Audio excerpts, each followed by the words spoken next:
What's happening, YouTube? It's great to see you again in the 1+ Den of M. Today we have the premiere of Moon Knight, and I am so excited about this. I could not sleep because I just out of anticipation for this show. I'm so excited. First and foremost, we have Oscar Isaacs in the lead role, and he's no stranger to the superhero genre. He was in the Fox universe with X-Men as Apocalypse. He's been in the Sony universe with Into the Spider-Verse and its sequel, which is coming out. And now he's been brought over to the Disney MCU, which is super, super exciting. I feel like we've been on kind of a break from Marvel content, and I know it's only been a couple of months, but the last thing to come out was No Way Home. So I've been feeling kind of that break in Marvel content, and I've been looking so forward to this. I am one of the many people who know very little, like next to nothing about this character, to be honest. It's my understanding that he was introduced in a Werewolf by Night comic, which is interesting because they're introducing in the MCU, they're introducing Moon Knight first, but we know that we're getting Werewolf by Night down the line. We know that we're getting a Werewolf by Night Halloween special, so I have a theory that they're actually going to introduce Werewolf by Night in this series, so we'll have to see how that turns out. I really think that this is opening up kind of a new chapter or a new kind of area in the MCU that we haven't seen before, with kind of a more spooky, mature vibe, things that go bump in the night, and I think that this is a really good way to kind of open that door to the possibilities. If you've been following along on the channel, this is my 5th show that I'm doing, so it's kind of a milestone for me. I'm really excited to jump into this, but I do have a running theory from all the previous series, and that is that episode 4 is going to be really, really important. This show in particular, I think episode 4 is going to be important for a few reasons, and I think we've seen kind of a history of that happening. So WandaVision, we saw the difference between what was happening inside the Hex and outside of the Hex, and it really pushed the narrative forward towards the finale, which was just incredible. Loki, we found out more about Sylvie. We really found out that she was a Loki variant, that she had a Nexus event, that she was on the run from the TVA. And then another example would be What If, where we met Dark Doctor Strange, and a lot of people think that Dark Doctor Strange is who's going to be appearing in Multiverse of Madness. So that was also really important. Now, I think that this series in particular is going to be no exception to this because the test audience only saw episodes 1 to 4. There's only 6 episodes.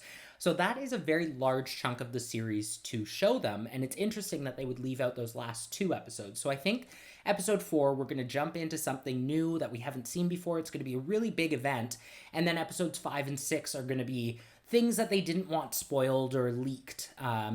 So probably some cameos, I think maybe the introduction of, who knows, Werewolf by Night, and kind of where this character is going. Now, my understanding is that Oscar Isaacs has signed a pretty hefty deal with Disney, so I expect that we'll see the character kind of either returning in another season, or we'll see him down the line in other properties.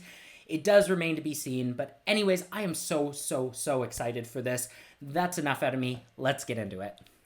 Where's my fanfare?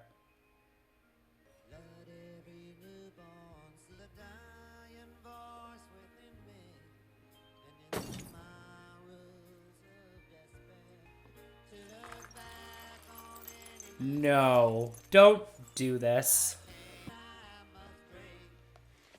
Oh, wow. Okay, we get it. There's glass in his shoes.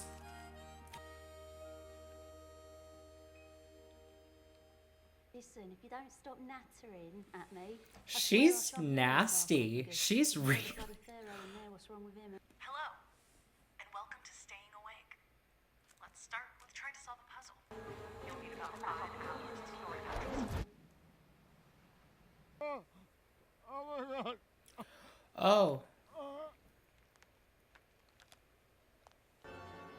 You're not supposed to be here. Where are you? Surrender the body to Mark.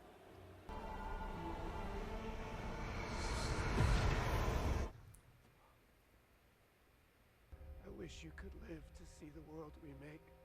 Yet Amit has decided.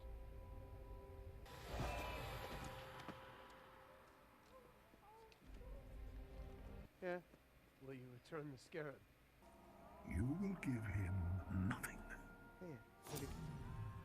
I will not ask again. I didn't do that on purpose.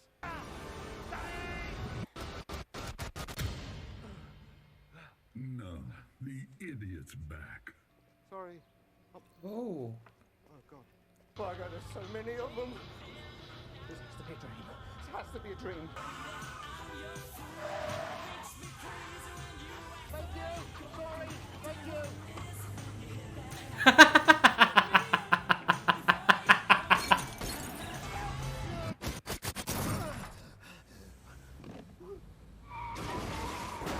Wake up, Mark. If he loses the scarab, I'll kill you both. I don't understand what's happening.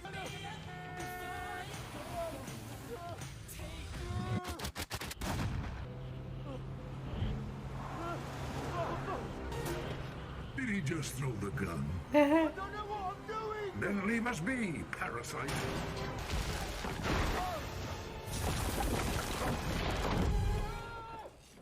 What?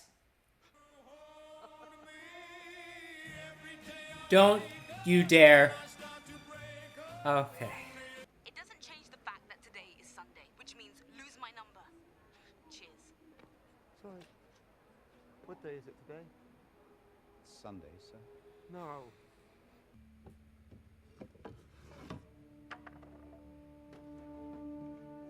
I used to have one of those phones. Something happened to you. Where are you? Where have you been? What's happening? Oh, what's happening? Do not like. Here he comes. Oh, don't like, don't like.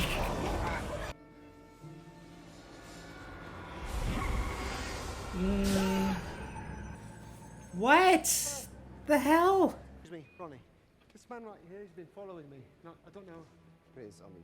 Ronnie, you're part of this? There's chaos in you. There's what? Stephen Grant of the gift shop. Give me the scarab and you won't be torn apart. This guy is everywhere. Stephen. Stephen, I can save us.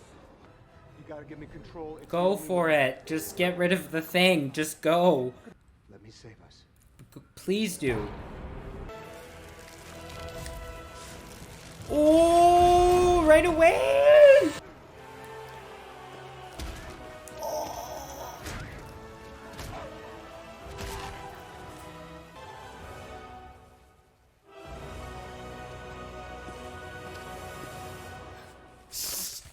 No! Ugh, damn it!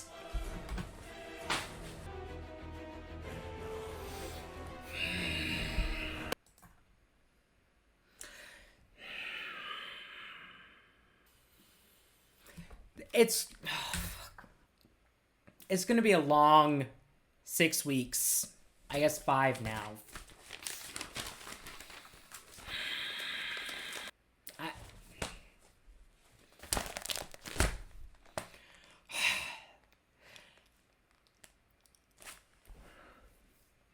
I don't even know where to start. Damn it! We should have gotten 2 episodes. That is not fair. Oh my god. So that's frustrating. That's very frustrating. So I was going to ask if he was Moon Knight yet. That kind of answers that question. So I don't know.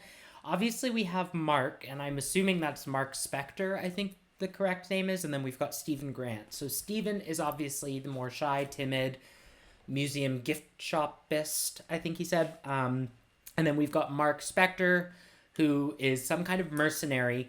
And I want to know where Moon Knight fits into this, because, like, is Moon Knight an alternate persona, or is that kind of the powered up version of Mark? Like, all the violence that we didn't see, was that all, Moon Knight, or was that just Mark and he's a badass, and then this kind of just elevates things even further? Fun fact, so he was just in Dune, which, won a bunch of technical Oscars. Really great film. I loved it. A lot of that was shot in Jordan, and some of this series was actually shot in Jordan as well. So fun fact there. I'm going to have to look into who Arthur Harrow is, because I really don't know who the character is. And he seems to be popping up just absolutely everywhere, on the bus, in the museum, in... I didn't quite catch where they were, somewhere in Europe, I think. I'm going to look into that a little further. One question I do have is I want to know how long his mother's been dead. I'm not convinced she's alive. He keeps leaving messages for her. And that is something that somebody who's dealing with grief or somebody who's dealing with loss, it's something that you actually would see a lot more frequently than you think. Somebody calling a lost loved one's voicemail, hearing their voice, leaving messages for them, that sort of thing. It's a lot more common than I think a lot of people think. So I'm not convinced that she's alive. So I'm wondering if that's going to be revealed earlier on into the season, or if it's something that's going to, happen later down the line. The last thing I wanted to touch on was the avatars. So they mentioned avatars, and I was going to mention that one of the few things that I do know about Moon Knight is that he is essentially the avatar or meat puppet of Khonshu, which is the Egyptian god. Arthur mentioned the avatars, and I have to go back and catch the name of the goddess that he was referring to, but he mentioned her having an avatar. And my suspicion is that it's going to be this person that Stephen or Mark was supposed to be on the date with. I think she's going to end up being the avatar of this goddess. Now, another important thing is Khonshu, so the Egyptian god, is rumored to be related to, or the half-brother of, another god that we have seen in the MCU, or at least we've heard reference to, and that's Bast, who we saw in Black Panther. Now, rumor has it we're going to see an actual live-action person playing Bast in Thor Love and Thunder, so I wonder if there's going to be that connection there. I think I mentioned earlier that the director mentioned, not being connected to the MCU, and I think there's a lot of different ways that we could take that. Personally, I think that I think this is going to have heavy connections in the MCU, but I think it's going to have heavy connections to things moving forward and not necessarily things that we've already seen in previous phases. So I think Bast is actually going to be one of those connections. May see a live action version of her moving into Thor Love and Thunder, and that might be the connection there. Anyways, this was very exciting. I want more now. Right now, I think this is going to be really frustrating. I am very glad that they don't have an annoying please stand by thing at the end, because if you watched WandaVision and had to wait for the next episode, if you didn't watch it all at once, that was the most infuriating thing. So I'm glad that we don't have that, but I do wish there was more. It looks exciting. I'm getting Uncharted kind of Tomb Raider meets maybe Indiana Jones kind of vibes, with a whole bunch of other stuff kind of thrown in there. This is definitely different than what we've seen in the MCU in the past. Let me know what you thought of episode 1 in the comment section down below. As always, be sure to hit those like and subscribe buttons, because we're going to be doing this moving forward, and we've got a lot of stuff coming this year. It's a busy year if you're an MCU fan, so be sure to stay tuned, and as always, thanks again for joining me in the 1+10 of M. Bye!